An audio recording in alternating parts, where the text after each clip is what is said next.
Pés como os da corça nos lugares altos, uma alegoria da jornada dos filhos de Deus que desejam viver nos lugares altos.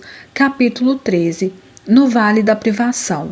Dissipado o nevoeiro, o sol apareceu, fazendo o caminho menos desagradável e menos difícil, o que não acontecia havia longo tempo. A trilha ainda continuava a guiá-las mais pela encosta do que para cima. Certo dia, porém, após uma curva, foram surpreendidas por um vale profundo. Esse vale lembrava com exatidão o começo da jornada, quando Grande Medrosa fora guiada ao Egito. As três pararam e se entreolharam, depois olharam para o vale e além dele, onde a subida era mais íngreme que o desfiladeiro da injúria. Perceberam que tanto a descida como a ascensão após o vale necessitariam não só muito esforço e coragem, mas também longo tempo. Grande Medrosa ficou estática, percebendo que naquele momento experimentava o mais agudo e angustioso teste de toda a jornada. Teria de se afastar do caminho uma vez mais, e em circunstâncias nunca antes tão péssimas, ela havia atingido agora o ponto mais alto da jornada. Se o caminho no qual caminhavam apenas subisse, sem dúvida alcançariam logo os limites da neve, nas proximidades dos lugares altos, onde seus inimigos não poderiam chegar e onde corriam fontes restauradoras. Em vez disso, o caminho diante delas descia na direção de um vale mais profundo que o próprio Vale da Humilhação. Toda a altura conquistada mediante longa e tumultuosa jornada estava agora perdida. Teriam de começar tudo de novo, como haviam feito longo tempo atrás, em meio a grandes provas. Ao avaliar a profundidade do vale, o coração de Grande Medrosa quase parou. Pela primeira vez em toda a caminhada, o desânimo foi tão devassalador que ela quase chegou a dar razão aos parentes, segundo os quais não deveria atender à voz do pastor. Como alguém pode seguir uma pessoa tão exigente, capaz de ordenar coisas impossíveis e no final anular tudo? Se tivesse de descer ao fundo do vale, tão distante dos lugares altos, ela perderia tudo, pois não estaria mais próxima do seu objetivo do que quando partira do Vale da Humilhação. Durante alguns negros momentos, Grande Medrosa realmente considerou a possibilidade de deixar o pastor e voltar. Ela não precisava continuar, nada a obrigava. Com suas guias, vinha seguindo este estranho caminho, porque o pastor o havia escolhido. Não era esse, por certo, o caminho que ela escolheria. Agora ela poderia fazer sua própria escolha. Suas tristezas e sofrimentos poderiam terminar aqui, e ela planejaria sua vida como lhe aprovesse, sem a intervenção do pastor. Durante aqueles terríveis momentos, ela parecia contemplar um abismo de horror, uma existência sem seguir o pastor, sem confiar nele nem amá-lo, nada a não ser a horrível pessoa dela própria. Era como se visse o inferno. Tornada de grande desespero, Grande Medrosa deixou escapar um grito angustiante. As palavras não exprimem o horror daquele momento. "Pastor!" gritou. "Pastor, pastor, ajude-me! Onde estás? Não me deixes!" No mesmo instante, viu-se junto dele, tremendo de cabeça aos pés e soluçando de aflição. "Tu podes fazer alguma coisa, pastor. Pede o que quiseres, mas não me permitas voltar atrás. Ó meu Senhor, não me permitas deixar-te. Não peças que eu te deixe nem deixe de seguir-te."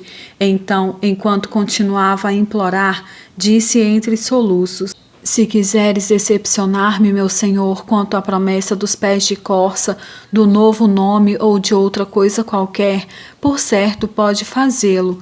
Somente não me permitas deixar-te, não deixes que nada me faça voltar." Este caminho parecia tão errado que eu não podia acreditar que fosse o verdadeiro, e os soluços continuaram ainda mais amargos. Erguendo-a e amparando-a, ele mesmo enxugou as lágrimas que escorriam pelas faces dela. Depois disse com voz alegre e forte: "Não há o que discutir quanto voltará atrás, Grande Medrosa. Ninguém, nem mesmo seu suplicante coração, pode tirá-la de minhas mãos. Não se lembra do que eu lhe disse antes? Esta demora não é para a morte, mas para a glória de Deus. Você não se esqueceu da lição que vem aprendendo, esqueceu-se?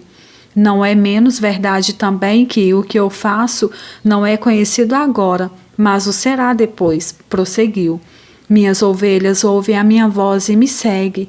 Este caminho é o caminho certo que deve seguir, embora lhe pareça errado. E agora lhe dou outra promessa. Seus ouvidos ouvirão uma palavra dizendo: este é o caminho, ande por ele. Quer vire à direita, quer vire à esquerda. Ele fez uma pausa. Ela, sem falar, continuava apoiada nele, grata e aliviada. Ele continuou: suportará também isso, grande medrosa? Sofrerá você a mesma perda ou a privação de tudo quanto já ganhou nessa jornada rumo aos lugares altos? Descerá por este caminho de perdão ao vale da privação somente por ser este caminho que escolhi? Confia em mim e ainda me ama? Ela, ainda apoiada nele, repetia de todo o coração as palavras de outra mulher, também provada havia muito tempo. Não me enches para que te deixe e me obrigue a não seguir-te, porque aonde quer que fores, irei eu, e onde quer que pousares, ali pousarei eu. O teu povo é o meu povo, o teu Deus é o meu Deus. Após alguns segundos de silêncio, ela gaguejando continuou num sussurro: onde quer que morreres, morrerei eu, e aí serei sepultada. Ruth 1:16-17. Assim, depois de outro altar erigido e de outra pedra acrescentada às demais em sua mochila, grande e medrosa iniciou a descida do Vale da Privação, ouvindo suas duas companheiras cantar suavemente. Aonde foi o teu amado, ó mais formosa entre as mulheres? Saiu, tu sabes para que lado? Contigo o buscaremos. O pastor cantou os versos seguintes. Ele foi para o jardim de canteiros perfumados, entre brios se alimenta, aguardando o nosso encontro. Quando o pastor concluiu, grande e medrosa cantou as duas últimas quadras. Ela o fez com o coração tão cheio de alegria que sua voz, em geral desafinada, tomou-se bela e doce como a dos demais. Desci assim ao seu jardim, ao vale de botões da romã, brotos da videira achei. Então meu coração explode em alegria nunca vista, veloz dispara qual corcel, ao vê-lo ali à minha espera. Cantares 6:1-3. Considerando quão escabroso lhe aparecera antes o caminho, a descida foi surpreendentemente fácil, talvez porque grande e medrosa desejasse de coração alegrar o pastor. A aterradora visão de um abismo profundo que seria a existência sem ele, a apavorara ao ponto de fazê-la sentir que jamais poderia ser a mesma de novo. Tudo isso, entretanto, abriu-lhe os olhos ao fato de que havia nas profundezas da sua alma ardente interesse, não apenas pela promessa do pastor, mas pela pessoa dele. Todo o desejo dela era segui-lo para sempre. Embora outros sentimentos fortes pudessem agir à superfície de sua natureza, lá no fundo do seu ser, ela estava convicta de que nada poderia preencher seu coração, a não ser a presença do próprio pastor. Nada mais realmente importa, disse a si mesma, somente amá-lo e fazer-lhe a tua vontade. Não sei bem por que tem de ser assim, mas assim é. Sempre há sofrimento e tristeza no amor, mas apesar de tudo, é agradável amar. Se eu cessasse de amá-lo, eu cessaria de existir. Desse modo, alcançaram rápido o vale da privação. A surpresa seguinte foi que, embora o vale a princípio parecesse uma prisão, depois do puro e livre ar das montanhas, logo ele se tornou num belo e maravilhoso lugar de paz, numa região muito verde, por onde sereno como um rio margeado de flores. Pareceu estranho à grande medrosa que no Vale da Privação ela se sentisse mais repousada, mais tranquila e mais feliz do que em qualquer outro estágio da jornada. Também as duas companheiras pareciam ter experimentado a mesma transformação. Elas ainda lhe seguravam as mãos, mas não havia nem sofrimento nem tristeza em seu toque. Era como se andassem de mãos dadas simplesmente pelo prazer da amizade e pela alegria de estarem juntas. Elas também estavam sempre cantando, às vezes numa linguagem diferente da que aprendera com elas, grande e medrosa, mas quando ela lhe perguntava o significado, elas simplesmente sorriam e maneavam a cabeça. Aqui está uma das muitas canções cantadas pelas três ao descerem o Vale da Privação, um cântico do velho e tão querido Inário. Pertenço a quem é meu, o bem-amado, e é este seu desejo, que em mim brilhe sua beleza em veste resplandente. Mas isso ele fará quando o meu ser inteiro for no fogo refinado. Ó vem, amado meu, vamos ao campo, o campo nos espera, as árvores de frutos prediletos, por tuas hábeis mãos sendo podadas, darão frutos mais ricos outro tanto. Mandrágoras de odor tão delicado, as vinhas já em flor, as árvores de cores se recobrem, os pés amargos doces botões dão. Ali o amor jamais irei negar, meu fruto de prazer será dobrado. Cantares 7, 10, 13. É verdade que Grande Medrosa, ao olhar para as montanhas do outro lado do vale, imaginasse as dificuldades da sua ascensão.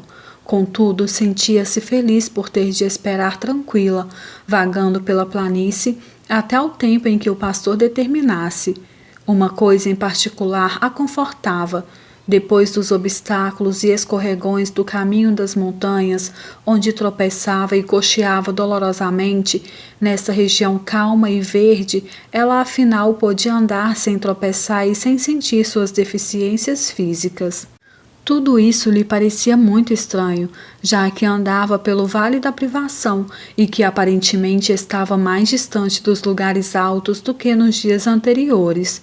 Como o pastor frequentemente caminhava com elas, tornando mais alegre a jornada, ela lhe perguntou sobre o significado de tudo isso, e ele, com um belo sorriso, disse que aquele era um dos seus lugares favoritos de repouso, e continuou: Estou contente por você estar aprendendo também a apreciar o vale, mas penso que isso se deve ao altar que erigiu no topo. Ele tomou tudo mais fácil para você. Admirada com essa observação, ela retorquiu: mas tenho notado que depois dos outros altares que mandaste erigir, o caminho se tornava mais difícil e mais cheio de provas que antes. De novo ele sorriu, acentuando que a maior importância dos altares está em que criam possibilidades onde aparentemente só há impossibilidades, e que fora bom que o último altar lhe tivesse trazido paz e não luta. Enquanto falava, o olhar dele era suave e ao mesmo tempo profundo e estranho. Era algo que ela já havia notado antes, mas que ainda não entendem. Era como se nesse olhar houvesse um quê de piedade. Mas piedade não é exatamente a palavra certa.